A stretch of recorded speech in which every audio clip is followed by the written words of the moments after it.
삼국지에서 제갈량의 의지를 이은 강유는 몇 차례에 걸쳐 북벌을 감행하지만 계속해서 한 인물에게 막혀버리는데요. 그 인물은 농부 출신의 장군이었던 사람이었죠. 이 사람은 삼국지연의에서는 강유의 라이벌로 묘사되기도 했고 훗날 자신의 목숨을 걸면서 아무도 생각지 못한 계책으로 총나라를 멸망시키기까지 한 사람입니다. 그는 바로 삼국지 후반 최고의 명장 중 한 명으로 일컬어지는 등해이죠. 어릴 적 등해는 아버지를 일찍 여의고 어머니를 따라 연암으로 가서 농사를 짓고 송아지를 기르며 살았다고 합니다. 그러다 12살쯤 되었을 때 곽현신이라는 사람의 마부가 되었는데요. 어느 날 곽현신과 함께 긴 거리를 가며 대화를 나누었는데 곽현신은 등해의 총명함을 알아보고 먼 훗날 대단한 인물이 될 것 같다고 생각했다고 하죠. 그런데 그만큼 등해 또한 출세욕이 강했다고 하는데요. 평소에 지형을 살피고 큰 산이나 연못을 보게 되면 어디에 군영을 설치해야 좋을지 생각하고 그림을 그리면서 어떤 작전을 펼치면 좋을지 연구하는 것에 많은 관심이 있었다고 합니다.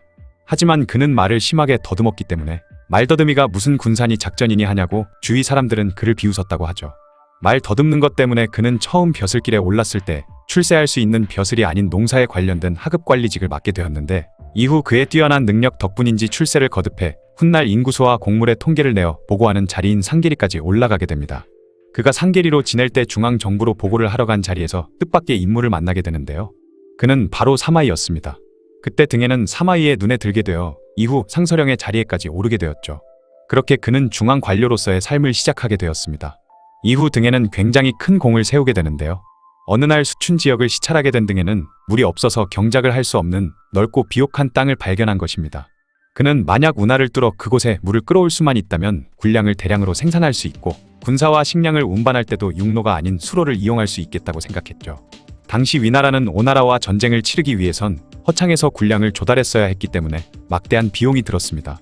그런데 만약 운하를 뚫으면 이곳에서 경작이 가능해지고 그러면 허창에서 군량을 조달하면서 드는 비용이 절약될 뿐만 아니라 군량도 자체 생산이 가능해질 수 있었던 것이죠. 또한 수로가 뚫리면 군사들의 이동도 빠르게 할 수 있으니 대운하는 모든 면에서 위나라에게 이득이었던 것입니다. 거기다가 등해는 언제나 농사를 잘 지으면 군사들을 잘 먹일 수 있게 되고 그러면 군사들의 전투력이 올라간다고 생각하고 있었는데요. 그래서 등해가 올리는 모든 보고서의 첫 문장이 바로 이 글이었다고 하죠. 그는 전쟁에 있어서 보급과 농사의 중요성을 잘 알고 있었던 것입니다. 이후 등해는 사마이에게 운하를 건설하자는 제하론을 지어 사마이에게 보고했고 그것을 본 사마이는 굉장히 흡족해하며 즉시 대운하를 뚫기 시작했다고 하죠. 운하가 완성된 이후 효과는 생각한 그대로였으며 수해도 줄었고 군사와 식량을 보내기에도 굉장히 편리해졌다고 합니다. 또한 이곳에서 경작을 하며 수만 명이 상시 대기하기 때문에 오나라에 대한 방어와 견제를 동시에 할 수도 있었던 것이죠. 하지만 훗날 서진 시기에 이때 등해가 만든 둑과 보가 너무 많아 관리가 어려워졌고 이 때문에 폐해도 굉장히 많이 생기긴 했다고 합니다. 그러던 249년 위나라에는 큰 사건이 벌어지게 되는데요. 그것은 바로 사마이가 정변을 일으켜 당시 정권을 잡고 있던 대장군 조상과 그 일파를 몰살시켜버린 고평릉 사변이 일어난 것이죠. 그렇게 조씨 가문이 정권을 잡고 있던 위나라는 사마씨 가문이 모든 권력을 잡게 되었습니다. 그러자 하우페는 사마씨에 대항해 옹주에서 반란을 일으켰지만 곽회에게 패배해 총나라로 도망쳤고 강유는 그의 항복을 환영하며 북벌을 준비하게 되죠. 이후 등해는 강유의 라이벌로서 그의 북벌을 모두 막아내다시피 하는데요. 249년 강유가 옹주를 공격해 들어가면서 국산에 2개의 성을 쌓아 구한과 이음에게 그곳을 지키라 명했죠. 그러자 곽회와 진태는 등해에게 명령해 성의 보급을 끊었고 결국 성을 지키던 구한과 이음은 항복하고 말았습니다. 또한 구원군으로 국산으로 향하던 강유는 곽회와 진태군에 의해 패퇴해버렸죠. 그러자 곽회는 강유가 퇴각한 틈을 타 강족을 토벌하기 위해 군사를 이동시켰는데 이때 등해는 강유가 분명히 다시 돌아올 것이라고 생각하고 있었습니다. 그렇게 등해가 백수 북쪽에 병력을 주둔시킨 지 3일째 되던 날 정말로 강유의 군대가 다시 나타났는데요. 강유는 등해의 병력을 보고 요하를 시켜 등해를 상대하게 한 뒤 자신은 얼른 도성을 공격하려고 했죠.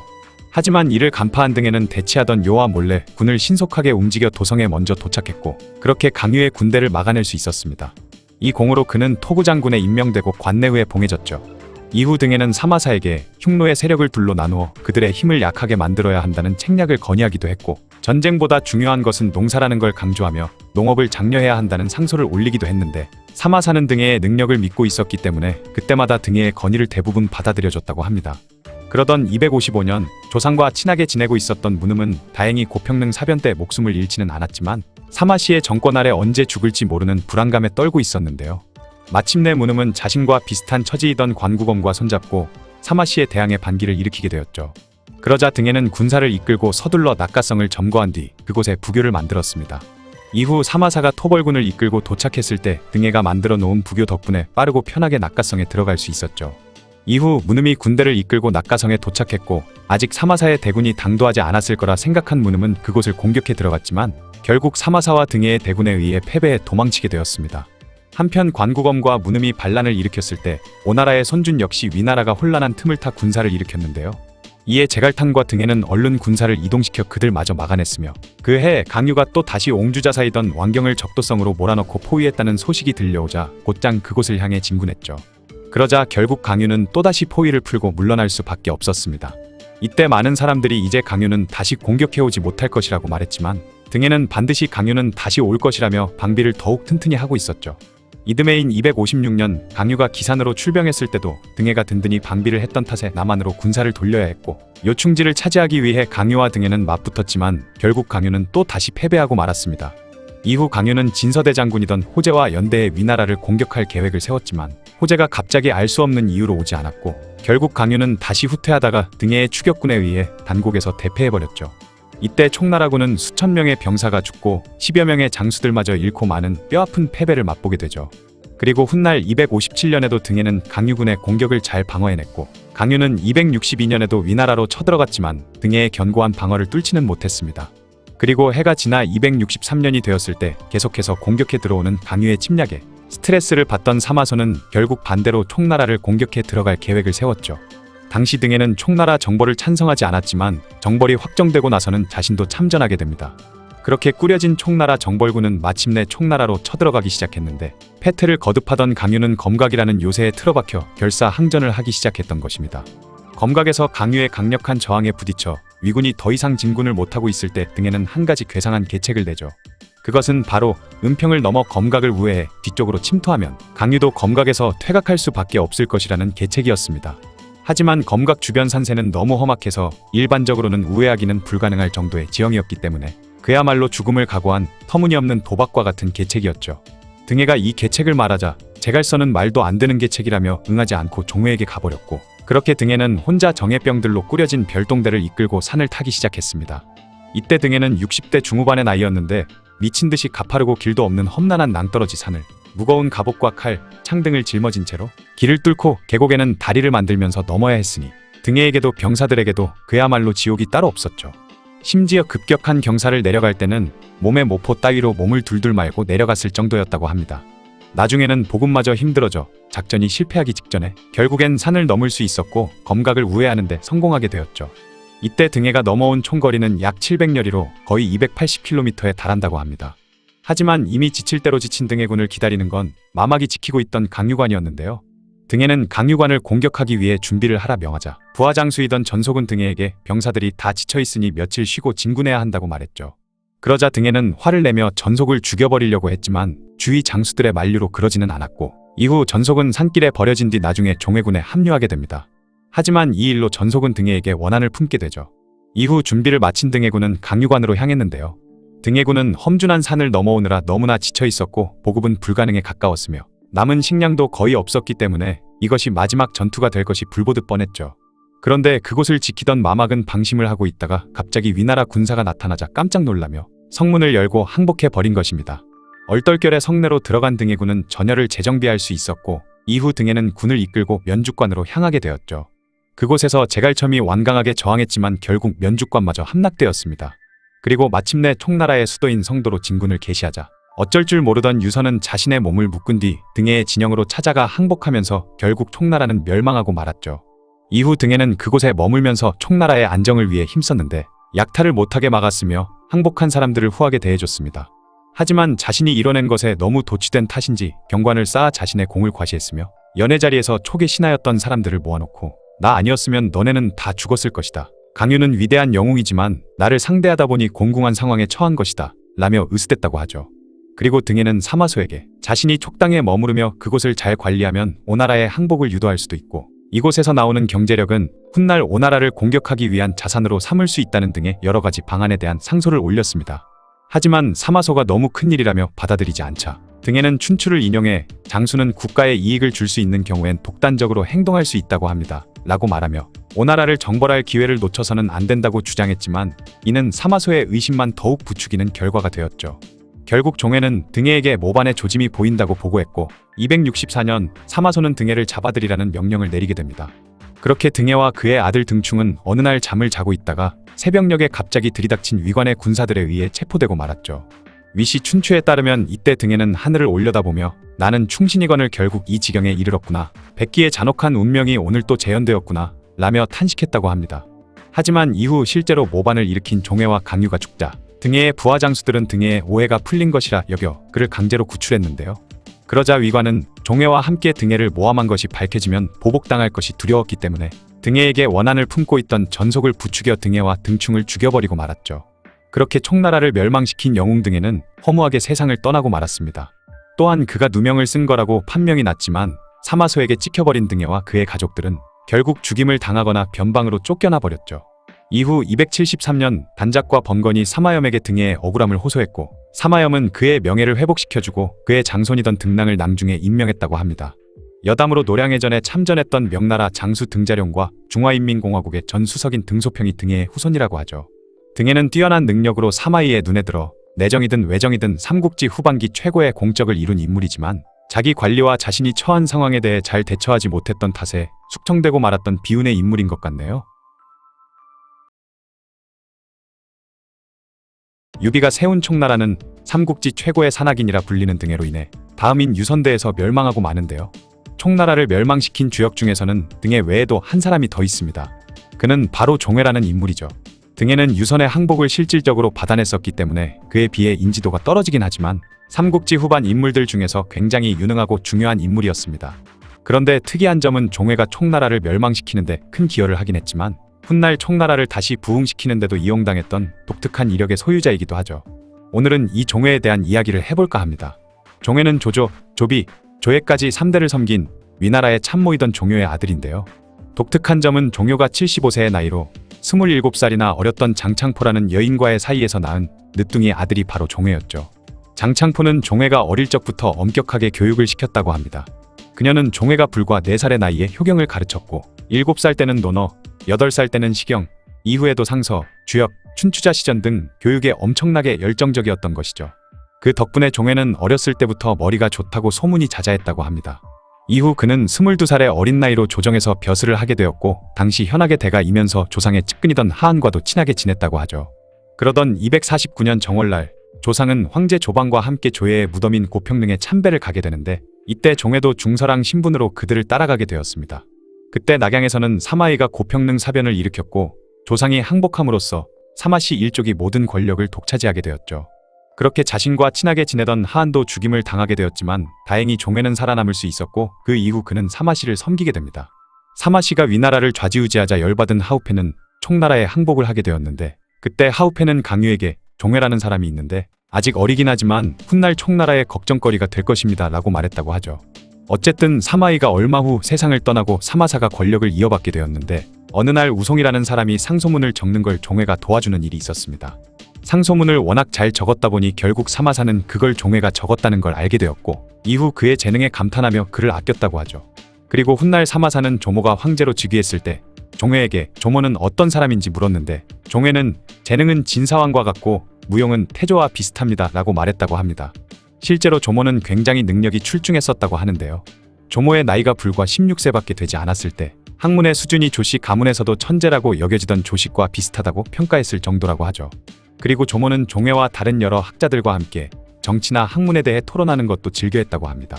그러던 255년 관구검과 문음이 사마씨의 대항해 반란을 일으키자 종해는 사마사에게 반란 진압에 대한 작전을 일러줘 더욱 큰 신임을 받을 수 있었는데요. 그런데 사마사가 회군 중에 급작스레 사망하자 형을 이어 사마소가 군을 이끌고 돌아오게 되었죠. 이때 황제였던 조모는 이참에 사마씨들을 권력에서 끌어내리기 위해 사마소에게 허창 방어를 위해 군대는 허창에 두고 혼자 낙양으로 들어올 것을 명령했습니다. 그러자 종해는 사마소에게 황제의 말대로 했다간 멸문을 당할 수도 있다고 조언했고 이에 사마소는 허창의 대군을 주둔시키지 않고 낙양으로 진군하게 되었죠. 그렇게 결국 조모는 어쩔 수 없이 사마사가 가지고 있던 모든 직위를 그대로 사마소에게 물려줄 수밖에 없었고 사마소가 다음 최고 권력자가 되었던 것입니다. 또한 덕분에 종해도 황문실랑으로 승진하고 무정으로 봉해지게 되었죠. 이후 사마소는 어디 갈 때마다 종회를 데리고 다니며 그의 재능을 아끼게 되었습니다. 훗날 제갈탄이 반란을 일으키자 종회는 사마소와 함께 진압군으로 출진하게 되었죠. 그런데 종회가 잘하는 것 중 하나가 남의 글씨를 똑같이 베껴 쓰는 것이었는데요.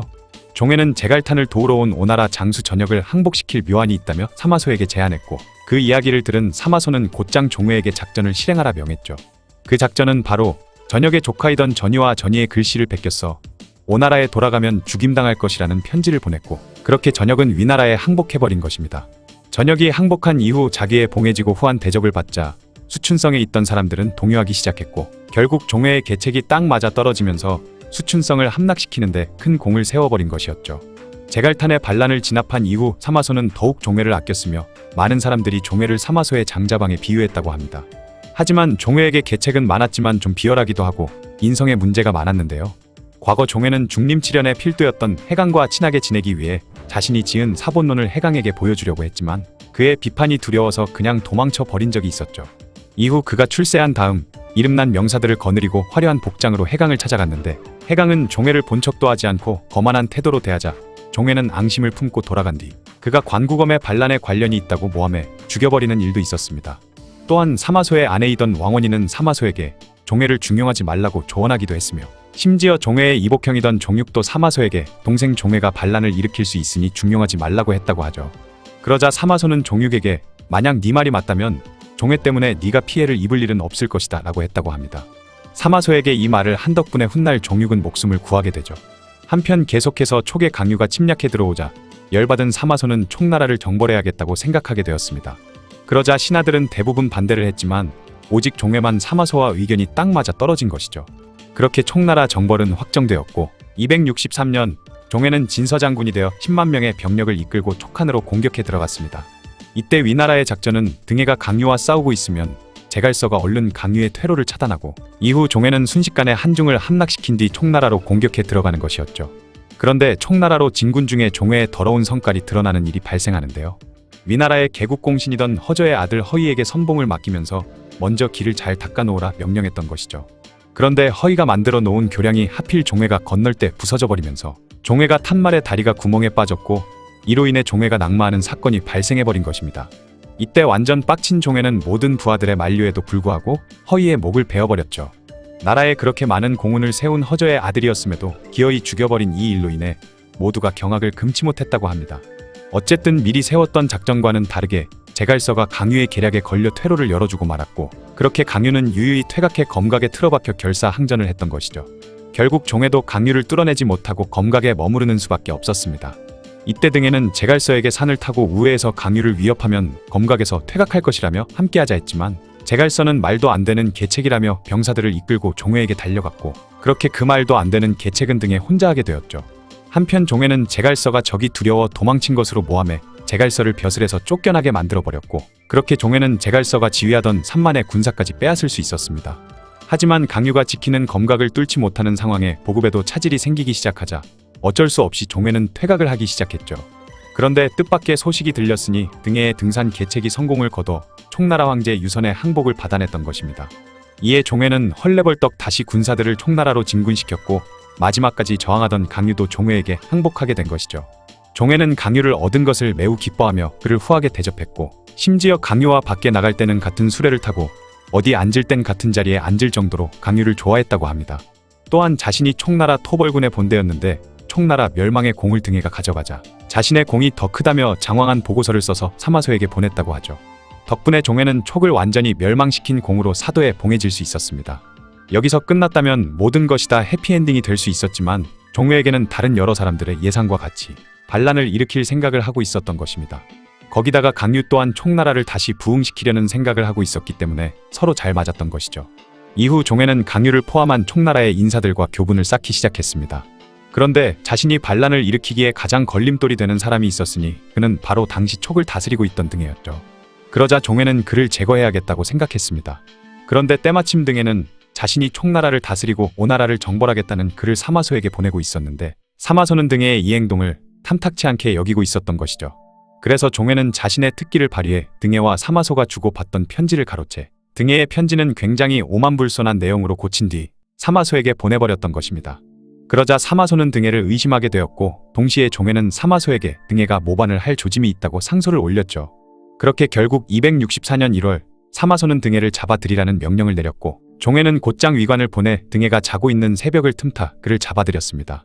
이로써 눈엣 가시였던 등해가 없어지자 종해는 반란을 일으키기로 하고 강요와 작전을 구상했죠. 그리고 순식간에 위수와 황하를 건너 단시간에 장안을 먹고 낙양까지 빠르게 진격한다라는 작전을 쓰기로 마음먹었습니다. 하지만 종해의 재주만 높이사 그를 이용했던 사마소는 그가 언젠가는 배신을 때릴 거란 걸 알고 있었기에 대군을 거느리고 장안으로 향했던 것이죠. 그리고 사마소는 가충을 보내 자신이 대군을 이끌고 장안에 주둔하고 있다는 소식을 전하자 종해는 매우 당황하며 장안 공격 계획을 포기해버렸습니다. 자신의 야심이 간파당한 걸 알았지만 모반 자체를 포기할 순 없었던 종해는 결국 속전속결로 끝내기로 마음먹고 만약 실패하더라도 총나라에서 독립한다는 생각을 가지게 되었죠. 그리고 측근에게 만약 잘되면 천하를 얻을 것이고 잘못되면 유비가 될 것이다 라고 말했다고 합니다. 그리고 264년 촉과 위의 관리들을 모두 성도로 불러 모은 뒤 자신의 반란에 찬동하지 않는 위나라 장수들을 모두 가둬버렸죠.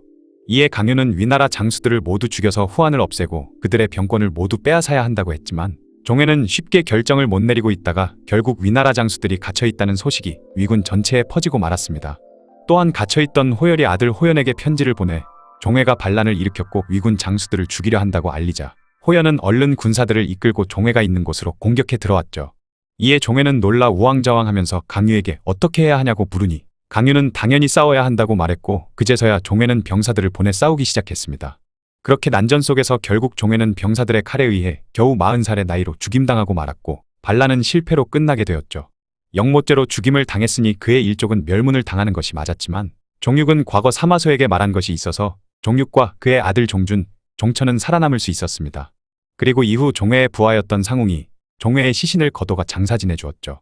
종해는 여러 일화로 봤을 때 인성이 완전 더러운 인간에 가까웠고 능력면에서도 문제가 좀 있는 것으로 여겨지는 이유가 반란을 일으킬 명분이 전혀 없었고 이후 무슨 일을 처리할 때마다 강유에게 물어봤을 정도였으니 진짜 그가 똑똑한 게 맞나 싶을 정도이긴 했습니다. 이후 등에도 보복이 두려워 죽임을 당했으니 총나라를 멸망시킨 두 주역은 결국 비참한 최후를 맞게 된 것 같네요. 지금까지 총나라를 멸망시킨 장본인이자 강요와 함께 총나라를 부흥시키려던 골 때리는 인물 종해에 대한 이야기였습니다. 한나라의 왕이나 황제가 세상을 떠나면 언제 어디서 뭐 때문에 죽었는지 그리고 이후 어디에 묻혔는지에 대해 상세히 기록하게 됩니다. 그런데 오늘 이야기할 이 황제는 그냥 정사에도 뜬금없이 260년 향년 20세의 나이로 죽었다 라고만 되어 있죠. 사실 이 황제는 당시 최고 권세를 누리던 사마소를 죽이려 하다가 끔찍한 최후를 맞았기 때문에 그의 죽음에 대해 쉬쉬하며 이처럼 어이없게 기록되어 있는 것입니다. 이런 처참한 죽음을 맞이한 인물은 바로 위나라의 황제 조모이죠. 고평릉 사변 이후 사마시가 모든 권력을 독점하게 되면서 황제보다 더 강력한 권세를 휘두르기 시작했습니다. 그리고 254년 2월 황제이던 조방이 사마사를 죽이려던 계획을 세우다 그만 발각되어 버렸고 얼마 안가 사마사에 의해 강제로 폐위되어 버렸죠. 사마사는 이후 조모를 황제로 옹립했습니다. 그런데 대개 이런 경우엔 권력가가 마음대로 휘두르기 쉬운 좀 어리숙한 인물을 황제로 옹립하기 마련인데 조모는 전혀 그렇지 않았는데요. 그는 어릴 때부터 학문을 좋아했었기 때문에 굉장히 총명했고 재능도 뛰어나 많은 사람들의 기대를 한몸에 받고 있었죠. 심지어 사마사가 종해에게 조모가 어떤 인물인지 물은 적이 있는데 종해는 그의 재능은 진사왕과 같고 무용은 태조와 같다 라고 했을 정도였습니다. 거기다가 석포는 위무제의 환생이다 라고 했을 정도로 굉장히 똑똑했다고 하죠. 또한 조모는 증조 할아버지였던 조조에 관심도 많아서 주위 사람들에게 조조가 어떠했는지 물어보는 경우도 많았고 조조에 대해 들은 조모는 그를 굉장히 존경하는 모습을 보였다고 합니다. 그리고 성군의 모습을 보이기도 했는데 황제로 즉위하고 나서 황실에서 사용하는 여러 비용들을 줄이고 각종 사치스럽고 호화스러운 것들을 없애버렸죠. 또한 백성들과 군사들을 위로했으며 억울한 백성들을 두루 살폈다고 합니다. 그리고 이후 사마사에게 황금 도끼를 하사하면서 조정에 들어올 때 종종 걸음을 하지 않게 했고 어떤 일을 상주할 때는 환관이 관직과 이름을 말하지 않고도 입조할 수 있게 했으며 검을 찬 채 신발을 신고 황제를 아련할 수 있도록 해주었죠. 이후 조모가 나이가 들면서 사마시에 대항해 황권을 강화하려고 했지만 이미 모든 권력이 사마시에 넘어간 상태였기 때문에 그는 힘없는 꼭두각시 황제가 될 수밖에 없었습니다. 심지어 신하들은 조모와 직접 만나는 것조차 굉장히 어려웠으며 조모는 사마시가 하라는 대로 황명만 내릴 뿐 모든 결정은 사마시가 처리할 정도였죠. 하지만 조모 역시 사마시의 전횡을 가만히 보고만 있지는 않았는데요. 사마사가 관구검의 난을 토벌하고 나서 복귀하다가 갑자기 세상을 떠나자 군대를 이끈 건 그의 동생 사마소였죠. 이를 절호의 기회라 생각한 조모는 사마소에게 낙양까지 올 필요 없이 병력을 이끌고 허창을 지키라는 명령을 내렸습니다. 그렇게 사마소가 허창으로 들어가면 조모는 신속하게 사마시의 세력을 제거해버린 뒤 다시 황제로서의 권력을 차지하려는 속셈이었죠. 하지만 이때 사마소의 신복이던 종회가 황제의 말을 들으면 안 된다며 군대를 이끌고 낙양으로 향해야 한다는 조언을 했고, 그러자 사마소가 결국 대군을 이끌고 낙양으로 오게 되면서 조모 역시 죽은 사마사의 모든 지위와 권한을 사마소가 이어받은 것에 대해 허락할 수밖에 없었습니다. 그렇게 조모의 사마시 축출 계획은 실패하고 말았죠. 한편 조모는 학문의 수준이 조씨 일가 중 최고의 천재라고 일컬어지던 조식과 같은 수준이라는 평가답게 공부에도 열정적이었는데요. 그는 고작 16살의 나이에 태학을 다니던 여러 유생들과 박사 유준 마조 등을 토론으로 눌러버리기도 했으며 사마망 왕침 배수 종회 등과 모여 학문에 대해 이야기하고 시를 쓰기도 했는데 그만큼 시도 잘 썼다고 합니다. 이후 256년 조모는 다시 황권을 강화시키기 위해 다른 방법을 사용하는데요. 바로 사마소에게 제왕의 상징인 골룡포와 면류관을 선물했고 대도독의 칭호까지 하사했으며 사마사가 받았던 황금 도끼와 입궁할 때의 특권을 내렸죠. 그리고 258년에 사마시의 횡포에 대항해 제갈탄이 수춘에서 반란을 일으키자 사마소가 이를 진압한 일이 있었는데요. 이때 조모는 사마소를 상국에 임명하고 진공에 봉했으며 구석에 예를 내려 그의 공을 치하했던 것입니다. 그러자 사마소는 이를 거절했는데 조모가 9번이나 하사했지만 사마소는 이를 모두 거절했던 것이죠. 사실 진공에 자기와 구석의 예를 받기엔 사마소의 공적이 부족했지만 조모는 이를 이용하기 위해 사마소에게 일부러 하사했던 것입니다. 이때 만약 사마소가 조모가 내린 모든 걸 넙죽 받았다면 잘못했다간 공적도 없는 주제에 황제를 겁박해 자기를 받아낸 것처럼 보여 역적이 되어 토벌군을 불러 모을 수도 있는 상황이었죠. 조모는 이것을 노렸던 것인데 사마소 역시 보통은 아닌지라 조모의 의도를 간파했고 이걸 9차례나 거절했던 것입니다. 그런데 신하에게 9차례나 거절당한 조모의 권위는 땅으로 추락해버려 황제로서 실권이 전혀 없고 완전 허수아비 황제인 것으로 인증해버린 상황이 되어버렸죠. 그러다 보니 조모의 분노와 초조함은 극에 달하고 있었습니다. 그리고 조모는 사마시의 권세를 비판하는 잠룡시를 쓰기도 했는데요. 현재 조모가 지었다는 잠룡시는 전해지지 않고 있는데 삼국지연의에는 알 수 없는 사람이 지은 잠룡시가 있긴 하죠. 연의에 나온 잠룡시에는 조모의 심경이 잘 드러나 있습니다. 259년 정월날 황룡 2마리가 영릉현의 우물 속에서 나타났는데 백성들은 이를 길조라고 생각했다고 하죠. 하지만 조모는 황룡이 우물에 숨어있는 것은 길조가 아니라고 생각하고서 잠룡시를 지었는데 대략적인 내용은 잠룡이 우물 속에 웅크리고 있으니 미꾸라지와 뱀장어가 날뛰네 이빨을 감추고 발톱을 숨긴 모습이 내 신세와 같다 라는 내용이라고 합니다. 연의에서는 이 잠룡시의 내용을 들은 사마소가 굉장히 불쾌해했다고 묘사하고 있죠. 어쨌든 똑똑한 황제는 사마소 입장에서도 굉장히 불편한 존재이긴 했습니다. 조방을 폐위한 뒤에 어리고 다루기 쉬운 황족을 황제로 올리는 것이 사마소 입장에서는 정말 좋은 선택이었지만 황제로 옹립할 만한 사람이 조모밖에 없었던 것이죠. 그리고 그냥 적당히 있다가 때 되면 황위를 선양해주고 끝내면 좋을 텐데 조모는 영민했던 탓에 황족의 실권을 되찾기 위해 계속해서 사마소에게 반항했던 것입니다. 이러한 조모와 사마소의 관계는 결국 최악으로 치닫게 되는데요. 260년 4월 조모는 또다시 조서를 내려 사마소를 상국과 진공으로 임명하고 구석에 예를 내리려고 했지만 사마소가 또 다시 거절했던 것이죠. 사마소도 적당히 거절해야지 자신의 명령을 개똥 취급한 사마소에 결국 조모는 분노가 폭발하고 말았습니다. 만약 사마소가 모든 걸 받아들여 수여식을 하게 되면 그때 참석한 사마소를 공격할 작정이었는데 사마소의 거절로 또 다시 계획이 틀어지자 조모는 자신의 명령이 전혀 먹히질 않고 언젠가는 사마소에 의해 폐위되고 모욕당할 것에 대해 항상 마음속이 불안했기 때문에 성미가 급했던 조모의 인내심이 끊겨버린 것이죠. 그리고 갑자기 왕침 왕경 왕업을 불러들여 짐은 이대로 폐위당할 치욕을 계속 겪을 순 없소. 오늘이야말로 경들과 함께 사마소를 치러 나가겠소 라고 말했습니다. 그러자 왕침과 왕업은 입국 다 타고 있었고 왕경은 춘추시대 노나라 소공의 예를 들며 조모를 말렸죠. 하지만 조모는 왕경의 조언을 듣지 않았으며 일은 결정되었소. 만약 내가 죽는다 하더라도 무엇이 한스럽겠소? 라며 이를 강행하기로 마음먹은 것입니다. 조모의 생각은 사마소가 자신을 함부로 죽일 수 없을 것이라 여겼고 만약 자신이 죽거나 다친다 하더라도 사마시를 역적으로 몰 수도 있고 그만큼 사마시는 막대한 타격을 받을 것이라 생각했죠. 하지만 이미 병권은 모두 사마시가 장악한 상태였기 때문에 조모는 이를 도모할 병력을 모을 수가 없었고 모은 병력이라고는 노복이나 환관들을 모은 수백 명뿐이었습니다. 한편 왕침과 왕업은 왕경에게 조모에게 들은 이 이야기를 자신들과 함께 사마소에게 가서 알리자고 말했지만 왕경은 거절했죠. 그러자 결국 왕침 왕업만이 사마소에게 달려가 모든 걸 일러 바쳐버리면서 조모의 계획이 모두 들켜버린 것입니다. 자신의 계획이 탄로났다는 사실도 모른 채 조모는 수백 명의 병력을 이끌고 사마소를 치러 나갔죠. 하지만 얼마 안 가 사마소가 보낸 가충의 정예병사들과 맞닥뜨리게 되었습니다. 이에 겁먹은 조모의 병사들이 도망치자 조모는 스스로 검을 뽑아 가충의 병사들과 싸우게 되었죠. 하지만 장병들은 감히 황제를 공격할 수 없어서 이리저리 몸을 피하고 있었는데 이때 가충의 부하이던 성제가 어떻게 하냐고 가충에게 물었습니다. 그러자 가충은 사마소님께서 너희들을 보살펴 주신 것은 오늘을 위해서였다. 뭘 망설이는가 라며 다그쳤고 그제서야 병사들은 조모를 공격하기 시작했죠. 이때 조모가 무엄하다고 소리를 질렀는데 그 순간 성제가 조모를 향해 달려들었고 성제의 창이 조모의 몸을 꿰뚫어 버렸습니다. 그렇게 황제였던 조모는 백주대낮에 사마소의 신복이던 가충, 성제, 성씨의 습격을 받아 목숨을 잃고 말았죠. 이 소식을 들은 사마소는 크게 놀라 땅에 쓰러지며 천하의 사람들이 나를 뭐라 하겠는가 라고 했다고 합니다. 하지만 어처구니 없게도 사건의 전말은 이러했지만 정사에 기록된 건 향년 20세의 나이로 사망했다 라고만 나온 것이죠. 하지만 이 엄청난 사건을 수습하기 위해서 곽태우는 조모가 미쳐서 나를 죽이려 했는데 사마대 장군이 막아주었다 라는 조서를 반강제로 쓰게 되었고 그렇게 정사에 첨부되어 있다고 합니다. 그리고 조모가 죽은 다음 날 왕의 예로 장례를 치렀고 그의 시신을 안장하러 가는 길엔 볼품없이 낡은 수레 몇 대만 뒤따랐으며 심지어 아무런 깃발도 없었다고 하죠. 이후 황제 시해에 대한 비난이 끊임없이 빗발치자 사마소는 황태우를 보호하고 황제의 몸에 손대지 말라고 했는데 성제 이 역적놈이 제멋대로 황제를 시해한 것이다 라고 변명하면서 조모를 죽인 성제, 성씨 형제를 처형하면서 꼬리 자르기를 시전했다고 합니다. 그렇게 조모의 반란은 허무하게 막을 내리게 되었죠. 이후 사마소에게 이 사실을 밀고 한 왕침과 왕업은 이후에도 잘 먹고 잘 살았으며 왕경은 조모를 부추긴 죄를 물어 온 가족들과 함께 처형되었습니다. 그리고 사마소에 의해 조안이 다음 황제로 옹립되었지만 그에게 충성하는 신하는 아무도 없었으며 위나라는 실질적으로 멸망해버린 상태가 되었죠. 훗날 사마소가 죽고 나서 아들 사마염이 지위를 이어받은 뒤 조안을 협박해 재위를 찬탈했으며 그렇게 서진을 세우게 되었습니다.